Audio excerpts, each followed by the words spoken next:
Super cool doomsday story. Floods, extreme cold, high temperatures, earthquakes, tsunamis, insect disasters, acid rain. The female protagonist, who was an orphan, experienced all of the above natural disasters in just 3 years. Jessica carefully thought about it. There must be many people who came to celebrate Eric's birthday. They are probably trapped at home due to the typhoon. Eric doesn't usually cook, so there is definitely no food at home. It is very likely that he will come to Jessica to ask for food. Realizing this, Jessica immediately deleted Eric's phone number. She continued browsing the internet. Surprisingly, there were still people showing off their seafood and wine online. These people were also the first to be looted after a widespread shortage of food. Some people were also seeking help. When they rushed to the supermarket, the food had already been taken by others. Some people suggested bartering. As Jessica scrolled down, a rescue video caught her attention. In the video, a car was washed away by the flood, and a group of firefighters went to rescue. However, they were quickly submerged by the flood. Natural disasters are terrifying. Suddenly, Eric called. Jessica turned off her phone. She saw Amy lying on the couch,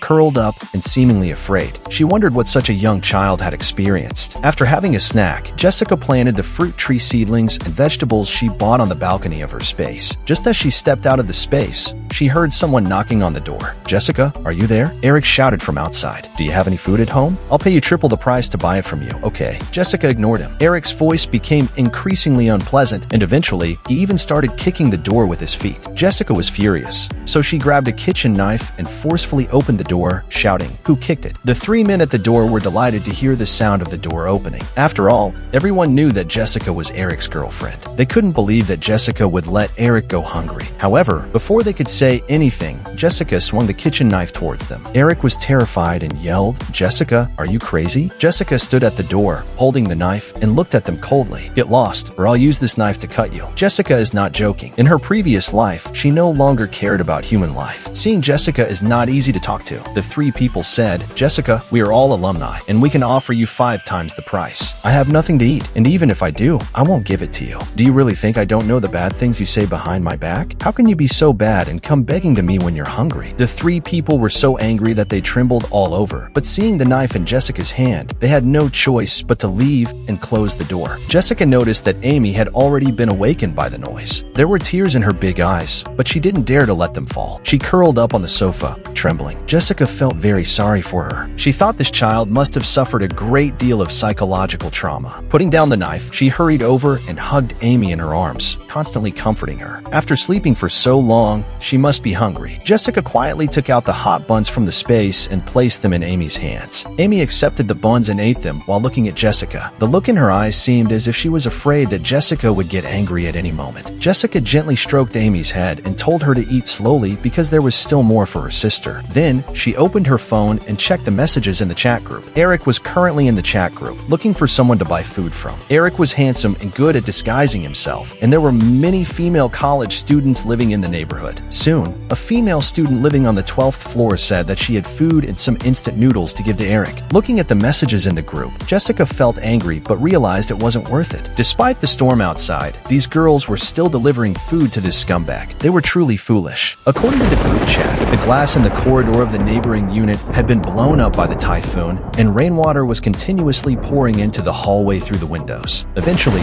even the stairwell was filled with water. Now, everyone was starting to panic. It was only now that they realized that this was indeed an extremely powerful typhoon. 30 minutes later, the man from next door, 1602, returned. Hearing the knocking on the door, Jessica confirmed that it was him before opening it. The man was wearing a raincoat and anxiously asked, "Is Amy at your place?" Jessica nodded and replied, "Amy has already eaten dumplings and gone to sleep. She had a slight fever in the morning, but I have already given her medicine. Just give her another dose tonight." The man entered the room and touched Amy's forehead, expressing his gratitude to Jessica. Jessica smiled slightly, thinking that the man was going to carry Amy back home. Suddenly, the man spoke. "My name is Astor, and I just moved in today. There is no food at home, and it seems like the typhoon won't stop for a while. I want to go and buy some supplies. Can you take care of Amy for me? I will come to pick her up tonight." Jessica was surprised and asked, "How can you go out in such a big typhoon?" After hesitating for a moment, she agreed. She knew that the typhoon would not stop, and if Astor didn't go out to buy supplies, they would both starve. Jessica Jessica was very cautious and had already stored most of the supplies in her space before Aster came in, leaving only some regular household food. As soon as Aster went out, the power in the neighborhood went out. Jessica had experienced the darkness of human nature. She couldn't trust Amy anymore. In the evening, she made a bowl of noodles for herself. Jessica saw Amy enjoying her meal with great relish. It took 2 bowls for Amy to feel full. By 7 o'clock in the evening, the sky had completely darkened. The location of Jessica's beautiful community was already quite high, but in just one day, the rainwater had flooded the entrance of the community. People in the chat group were complaining about this typhoon. In order to better disguise herself, Jessica deliberately mentioned in the group that she wanted to buy food at a high price. After the power outage, the whole city was pitch black, filled with a sense of fear.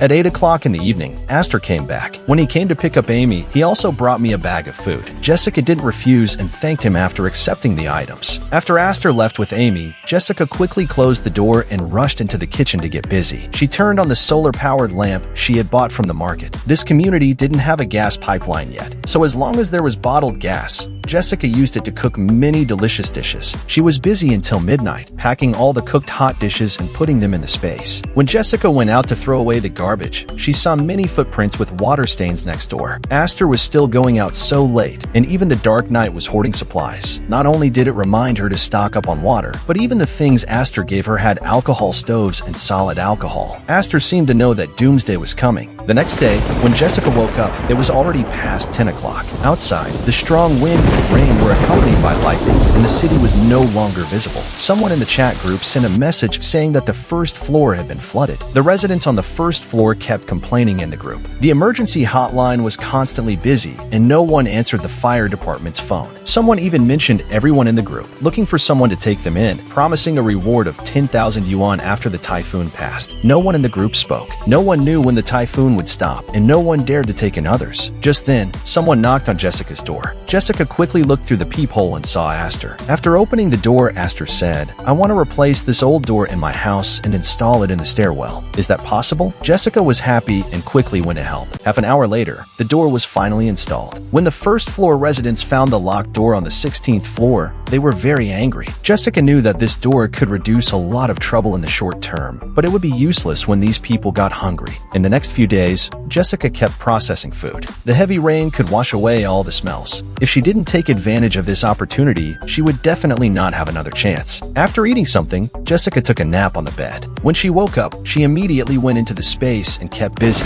She increased the timer time, and when she came out of the space again, the city had completely lost water and electricity. Even the mobile network was intermittent. The first floor was completely flooded. The first floor residents had already moved into the corridors on the 2nd to 4th floors. At first, the residents on the 2nd, 3rd, and 4th floors didn't say anything, but as time went on, some people couldn't stand it anymore. The garbage in the corridors kept piling up, and from time to time, someone knocked on the door to borrow the bathroom. Without running water, they couldn't flush the toilet at all. These people definitely wouldn't want to let others in. Slowly, the residents on the first floor began to defecate in the hallway, which immediately sparked a lot of conflicts. The noise could even be heard in the stairwell on the 16th floor. The chat group was also filled with arguments. During this time, Eric kept changing his phone to send messages to Jessica. There must be many people trapped in their houses, and they must be running out of food again. It has been 5 days since the typhoon made landfall, but the authorities have not released any rescue information. The information released by the Meteorological Bureau is that the typhoon will pass in a maximum of 5 days.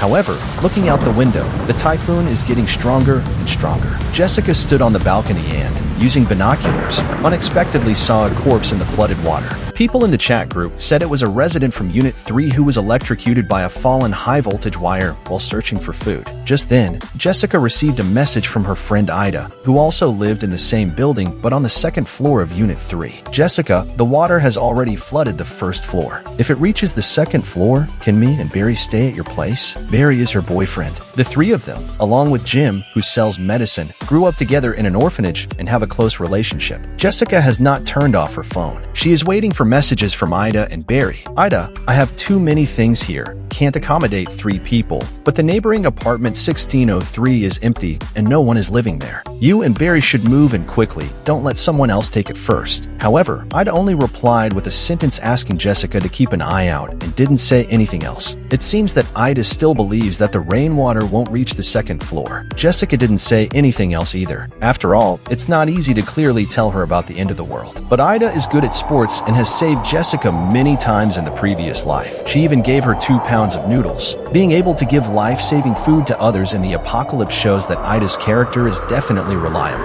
If given the chance, Jessica would choose Ida as her companion. In the afternoon, when they were cleaning up the garbage together, Jessica told Astor about this. He didn't oppose it but told Jessica that there are only 2 keys to the stairwell. 2 days later, Jessica saw someone daringly venturing out of the community from the balcony. It seems that there is no food left completely. Although the heavy rain has subsided a bit, the 1st floor has been completely flooded. Ida messaged Jessica, informing her that she was ready to move to the 16th floor. Approximately 10 minutes later, Jessica saw a rubber boat being pulled out from Unit 3. Intentionally, Jessica picked up the trash and prepared to go to the 2nd floor to meet them. However, when they were descending to the 10th floor, they ran into Belle. It had only been a week, but Belle looked much more haggard. It was unclear whose clothes she was wearing. Jessica ignored her and continued walking towards the 2nd floor. Unexpectedly, Belle followed behind and said, "Jessica, please don't be mad at me. You must have misunderstood. Eric and I are just good friends. It's not what you think." Jessica couldn't bear it anymore and threw the trash at Belle. Belle refused to leave and Jessica took out a hidden kitchen knife from her pocket. Belle screamed and quickly stepped back, her face turning pale. She crouched on the ground and started crying. Jessica didn't even look at her and continued walking downstairs. Due to Belle's delay, Ida had already arrived. Only 50 meters away, Ida and Barry were exhausted. Ida was stronger, while Barry was weaker. Therefore, Jessica first pulled Barry through the window and came in. Finally, Ida soaked in the water. Just as they came up, a woman walked over. She wanted Ida's rubber boat. Barry thought,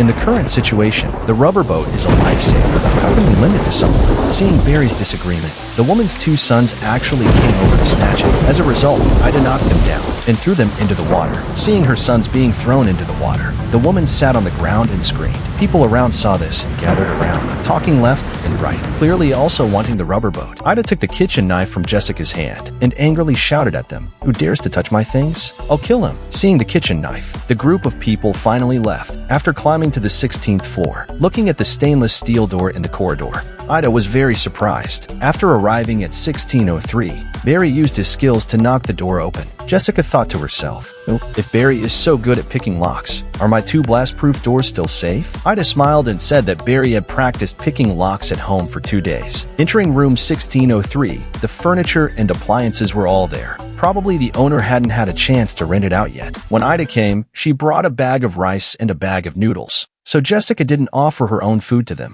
After helping them clean the room, Jessica went back to her own room and took a nap. When she woke up at noon, the internet was completely cut off. No internet. Jessica felt like she had lost contact with the whole world. There was a feeling of loneliness in her heart. To alleviate this emotion, Jessica made many plans for herself.